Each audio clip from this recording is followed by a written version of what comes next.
China जो है वो स्ट्रिंग ऑफ पर्ल्स की पॉलिसी फॉलो करता है। मतलब कि भारत को चारों तरफ से घेरने की पॉलिसी, जिससे कि पूरे इंडियन सब कॉन्टिनेंट में वो अपना स्ट्रेटेजिक इन्फ्लुएंस इंक्रीज कर सके। इसी पॉलिसी को फॉलो करते हुए पिछले कुछ साल में चाइना ने श्रीलंका के ऊपर अपना दबदबा बनाया, स्ट्रेटेजिक इन्फ्लुएंस बनाया।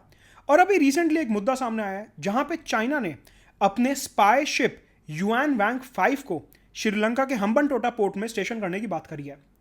इंडिया ने इसका अपोजिशन करा है। इंडिया ने बोला है कि यह भारत की सिक्योरिटी के खिलाफ है। लेकिन भारत के खिलाफ जाते हुए श्रीलंका की रनिल विक्रमसिंघे सरकार ने चाइना को अप्रूवल दे दिया है युआन वैंग 5 को हम्बनटोटा में स्टेशन करने के लिए। क्या है पूरा मसला? युआन वैंग 5 के साइंटिफिक फीचर्स क्या हैं, हमारी सिक्योरिटी के लिए किस प्रकार से खतरनाक है, भारत के क्या सिक्योरिटी कंसर्न्स हैं, इंडिया चाइना डायनामिक्स, और इस परमिशन के बाद इंडिया श्रीलंका के रिलेशंस में किस तरीके से बदलाव आएगा, यूपीएससी ने पिछले कुछ वर्षों में इससे क्या सवाल पूछे हैं, सारी बातें प्री मेंस इंटरव्यू के पॉइंट ऑफ व्यू से इस पर्टिकुलर वीडियो में करेंगे। Presented by me Madhud Gupta. Unacademy में सब्सक्राइब करने के लिए use the referral code Madhud Gupta for 20% discount. 31 अगस्त तक अनअकैडमी अनलॉक ऑफर 20 चालू है, जहां पे अगर आप सब्सक्राइब करते हैं तो आपको 20% का ऑफ मिलेगा अनअकैडमी सब्सक्रिप्शन पे। साथ में हमारे physical notes 2.0 are also available now Unacademy पे। ऑप्शनल के बैचेस चालू हैं, साथ में जीएस के नए बैचेस शुरू हो रहे हैं इंग्लिश, हिंदी और बाइलिंगुअल में। So do enrol to Unacademy using the referral code Madhud Gupta. सबसे पहले बात करते हैं कि ये जो युआन वैंग चाइनीज शिप है इसके क्या साइंटिफिक फीचर्स हैं। ये जो युआन वैंग 5 है ये चाइना का एक ट्रैकिंग शिप है। चाइना ये बोलता है कि हमारे यहां कई सारे स्पेस स्टेशंस हैं, अलग अलग जगहों पे स्पेस स्टेशंस हैं। यहां से हम अपने सैटेलाइट्स और मिसाइल्स को ट्रैक करते हैं कि वो कहां जा रहे हैं, कौन से ऑर्बिट में है, उनको कैसे लॉन्च किया जाए। लेकिन अगर कोई सैटेलाइट या मिसाइल समंदर के ऊपर से पास हो रहा है, चाइना के काफी दूर से पास हो रहा है, चाइना का ही कोई सैटेलाइट या कोई मिसाइल जो अभी ऊपर घूम रहा है या लॉन्च हुआ है तो काफी दूर जा रहा है, ऐसे में उसको ट्रैक करने के लिए चाइना समंदर में अपना एक स्पेशलाइज्ड ट्रैकिंग शिप प्लेस कर देता है जिसको कहते हैं युआन वैंग 5। ये जो शिप है इसका काम है कि चाइना के जो स्पेस स्टेशन हैं अगर किसी सैटेलाइट या मिसाइल को ट्रैक नहीं कर पा रहे तो ये जो युआन वैंग शिप है ये समंदर में जाएगा और समंदर में जाके उन्हें ट्रैक करने की कोशिश करेगा। तो ये जो युआन वैंग 5 शिप है इसका साइंटिफिक फीचर है कि मिसाइल्स और सैटेलाइट्स को ट्रैक करता है जिनको चाइना के ग्राउंड स्टेशंस ट्रैक नहीं कर पाते। इसका सबसे बढ़िया फीचर है इसके रडार सिस्टम्स कि ये रॉकेट्स और मिसाइल्स को काफी अच्छे से ट्रैक कर लेता है। और साथ में अगर समंदर में इसको लगता है कि कोई रॉकेट या कोई मिसाइल ठीक डायरेक्शन में नहीं जा रहा तो ये अपने सिस्टम्स के थ्रू उनके एंगल को और उनके ऑर्बिट को भी चेंज कर सकता है। ये इतना पावरफुल शिप है कि उस शिप में बैठे बैठे जो कैप्टन है वो मिसाइल्स और सैटेलाइट्स के एंगल को, उनके रास्ते को, उनके ऑर्बिट को चेंज करने की पावर रखते हैं। इसी के साथ सैटेलाइट्स में जो सोलर पैनल्स होते हैं जिससे सैटेलाइट को एनर्जी मिलती है, उन सोलर पैनल्स को एडजस्ट करना, ओपन या बंद करना, वो सारे काम भी शिप से हो सकते हैं।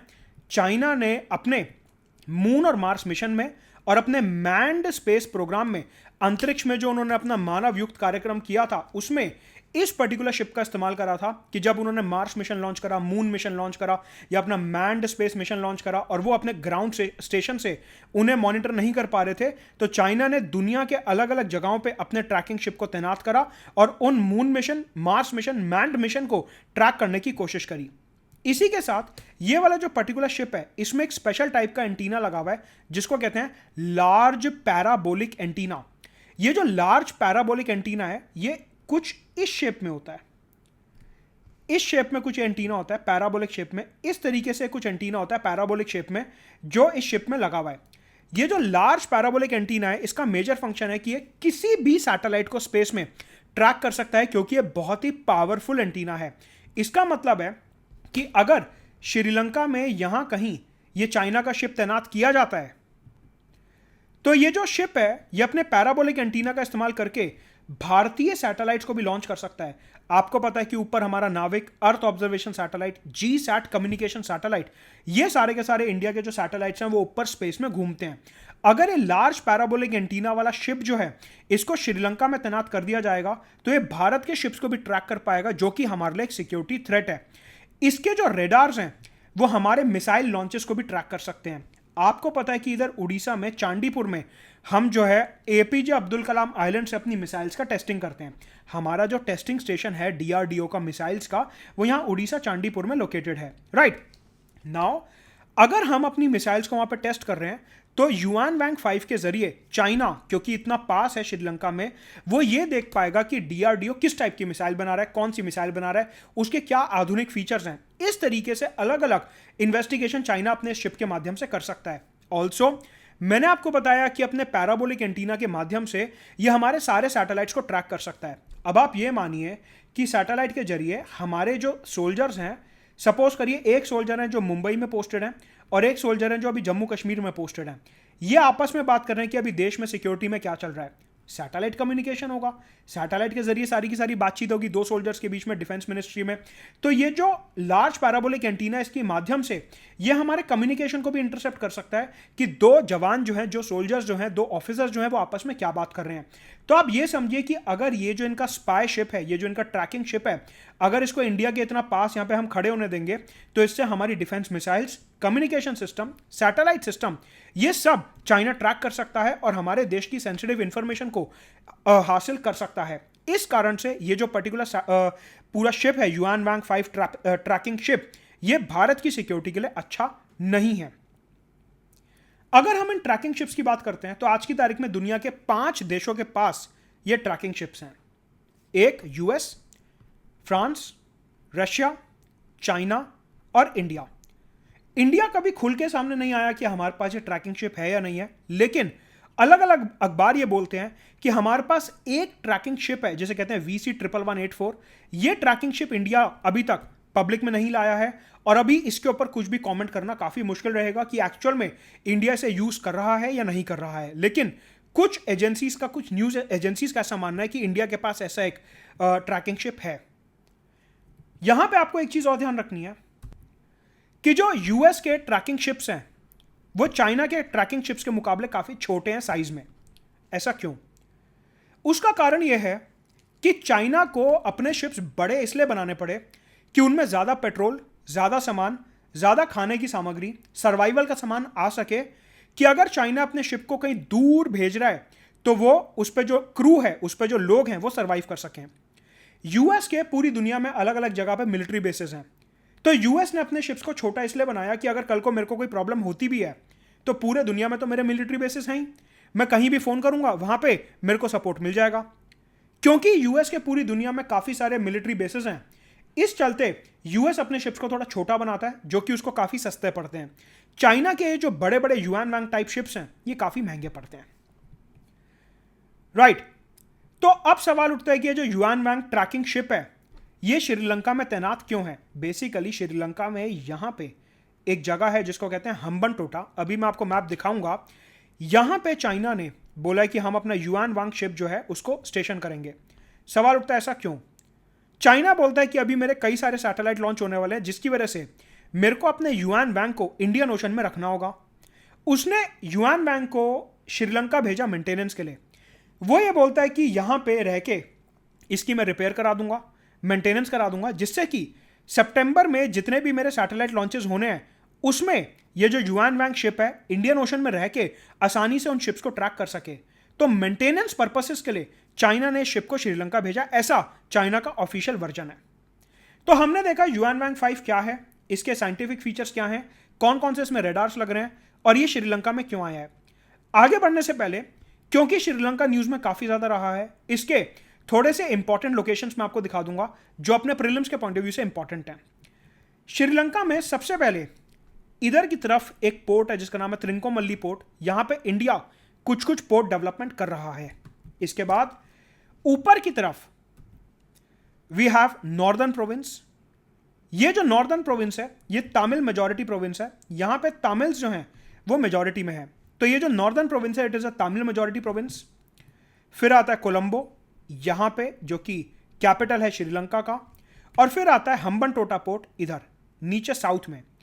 यहां हम्बनटोटा पोर्ट में चाइना बोलता है कि मैं अपना युआन वैंग जो है मेंटेनेंस और रिपेयर के लिए स्टेशन करूंगा, जिसके बाद मैं उसे इंडियन ओशन में भेज के अपने सैटेलाइट्स को ट्रैक करवाऊंगा। इंडिया के कॉन्टेक्स्ट में अगर देखें तो इंडिया के काफी पास ये युआन वांग जो स्टेशन किया जा रहा है कुछ 100 किलोमीटर दूर ओनली। यहां पे आपको इनका नॉर्थ टू साउथ ऑर्डर ध्यान रखना है, क्योंकि प्रीलिम्स में कई बार अलग अलग जगहों का नॉर्थ टू साउथ ऑर्डर आता है। तो आपको ध्यान रखना है कि सबसे ऊपर है नॉर्दर्न प्रोविंस जो कि तमिल मेजोरिटी एरिया है, फिर आता है त्रिनकोमल्ली, फिर आता है कोलंबो और फिर आता है हम्बनटोटा। यहां पे नॉर्दर्न प्रोविंस की एक कैपिटल है ओवर हेयर जिसको जाफना के नाम से जाना जाता है। यहां पे नॉर्दर्न प्रोविंस की कैपिटल है जाफना। इसके ऊपर यूपीएससी में पहले सवाल आ चुका है, इसलिए मैं आपको बता रहा हूं कि यहां पे नॉर्दर्न प्रोविंस की जो कैपिटल है दैट इज जाफना। तो हमने युआन वांग 5 देख लिया, श्रीलंका के मैप देख लिया और हमने देख लिया कि श्रीलंका में शिप क्यों जा रहा है और इसमें क्या क्या साइंटिफिक आधुनिक फीचर्स हैं। अब समझते हैं कि भारत की सिक्योरिटी के लिए ये कैसे खतरनाक है और श्रीलंका ने जो हम्बनटोटा में इसको प्लेस करने की परमिशन दी है वो इंडिया श्रीलंका के खिलाफ कैसे जाएगा। सबसे पहले अगर हम देखें तो चाइना जो है वो एक डेट ट्रैप की पॉलिसी फॉलो करता है, मतलब कि छोटे देशों को अपनी उधारी में फंसाने की कोशिश करता है। चाइना ने श्रीलंका के साथ भी यही करा। चाइना ने बोला कि मैं आपको इंफ्रास्ट्रक्चर डेवलपमेंट के लिए पैसा दूंगा। चाइना काफी जो है छोटे देशों को दबाने में बिलीव करता है। श्रीलंका ने बोला ठीक है आप मेरे को पैसा दो, मैं इंफ्रास्ट्रक्चर डेवलप करूंगा, वहां से मेरी जो कमाई होगी उससे मैं आपका पैसा लौटा दूंगा। श्रीलंका ने चाइना से ट्रक भर के पैसा लिया, इंफ्रास्ट्रक्चर में इन्वेस्ट करा, वो सारे प्रोजेक्ट्स फेल हो गए और अल्टीमेटली श्रीलंका चाइना का पैसा वापस नहीं कर पाया। इसके चलते चाइना ने बोला ठीक है आप मेरा पैसा नहीं लौटा पा रहे, कोई दिक्कत नहीं है, लेकिन ये जो आपका इधर हम्बनटोटा पोर्ट है जो कि इंडियन ओशन में लोकेटेड है, जो कि स्ट्रेटेजिकली काफी इंपॉर्टेंट पोर्ट है, आप ये मेरे को 99 ईयर्स के लिए किराए पे दे दो 2017 से।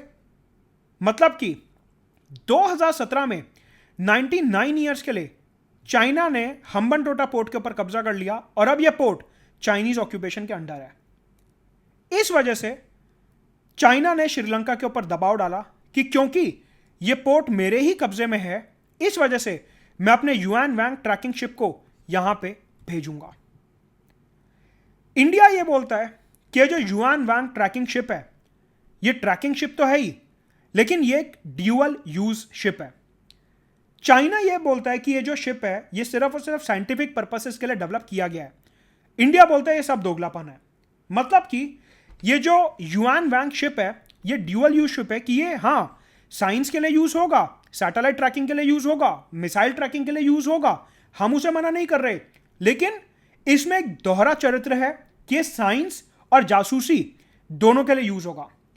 इंडिया ने एक बहुत ही सिंपल लॉजिक दिया और वो ये कि अगर ये एक्चुअल में साइंटिफिक शिप होता तो ये चाइनीज स्पेस एजेंसी के अंडर होता, लेकिन इस शिप के डॉक्यूमेंट्स हमारे को ये दिखाते हैं कि ये जो शिप है एक्चुअल में पीपल्स लिबरेशन आर्मी जो चाइना की आर्मी है उसके कंट्रोल में आता है। मतलब कि जो शिप ऑपरेट करता है ये चाइना की आर्मी के कहने पे ऑपरेट करता है।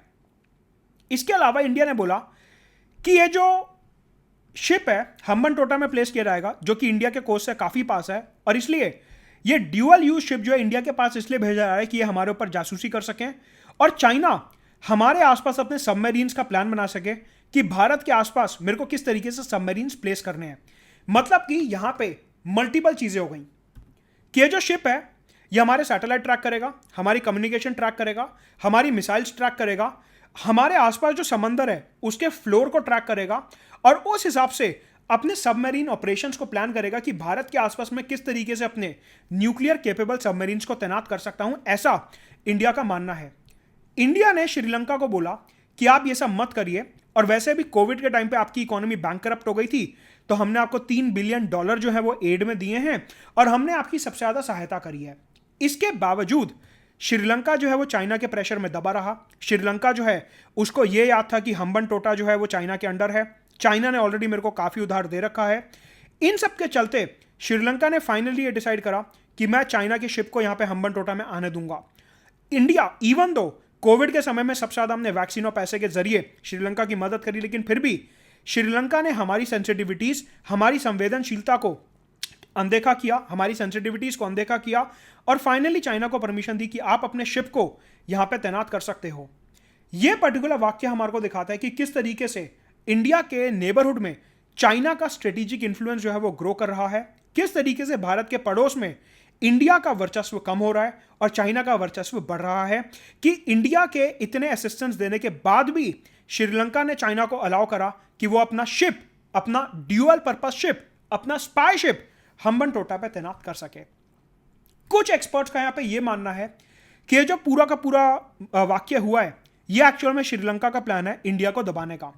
बेसिकली ऐसा माना जाता है कि नेपाल और श्रीलंका जैसे छोटे देश जो हैं ये कई बार बैलेंसिंग की पॉलिसी करते हैं। बैलेंसिंग की पॉलिसी का मतलब ये है कि वो ये दिखाने की कोशिश करते हैं इंडिया को कि देखो चाइना हमारा कितना अच्छा दोस्त है, चाइना हमारा कितना ज़्यादा समर्थन करता है, चाइना हमारे को कितना ज़्यादा सपोर्ट करता है, जिससे कि वो इंडिया से बेटर नेगोशिएशन कर सकें, बेटर डील हासिल कर सकें, ये दिखा के कि देखो अगर आप हमसे अच्छे से बात नहीं करोगे तो हम तो चाइना की तरफ चले जाएंगे। कुछ एक्सपर्ट्स का ये भी मानना है।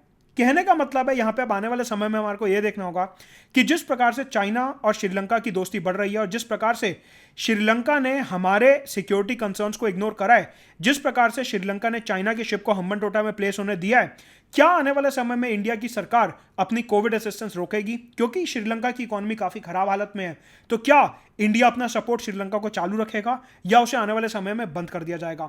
यह देखने की बात है। तो हमने देखा युआंग वांग शिप, साइंटिफिक फीचर्स, उसके रेडार्स, वो श्रीलंका में क्यों है, श्रीलंका का मैप, इंडिया इस टाइम क्या सोच रहा है, debt trap policy of China और कैसे ये इंडिया की सिक्योरिटी के खिलाफ जा रहा है। अब हम देखते हैं यहाँ पे कुछ प्रीवियस ईयर क्वेश्चंस। सबसे पहले, arrange the following in south to north order: Bangkok, Hanoi, Jakarta, Singapore.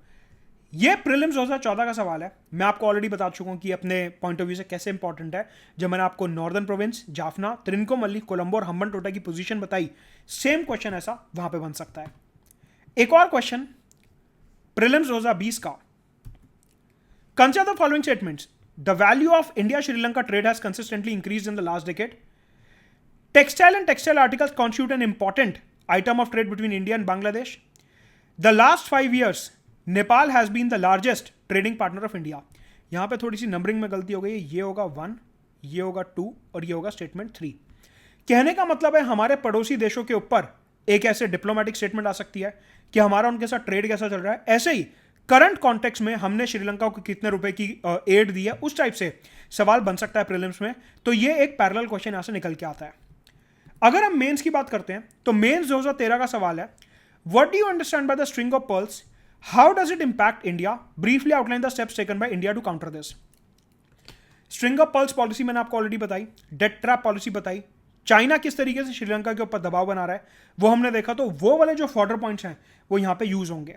इसके अलावा एसए 2020 का एक सवाल, ships don't sink because of water around them, ships sink because of water that gets into them, कि अगर पानी जहाज के अंदर चला जाए तो फिर वो डूबने लगता है। मतलब कि चाइना का जो शिप है इंडिया के इतना क्लोज आ गया है, ये सिंबॉलिक है कि हमारे सर से ऊपर अब पानी जा रहा है, सिक्योरिटी कंसर्न्स बढ़ते जा रहे हैं और श्रीलंका हमारे साथ कोऑपरेट नहीं कर रहा है। तो ये वाले फॉर्डर पॉइंट्स इस एस्से में हम इस्तेमाल कर सकते हैं। राइट, तो yuan Wang ship, map of Sri Lanka, security concerns of India and PYQs. Let's crack it.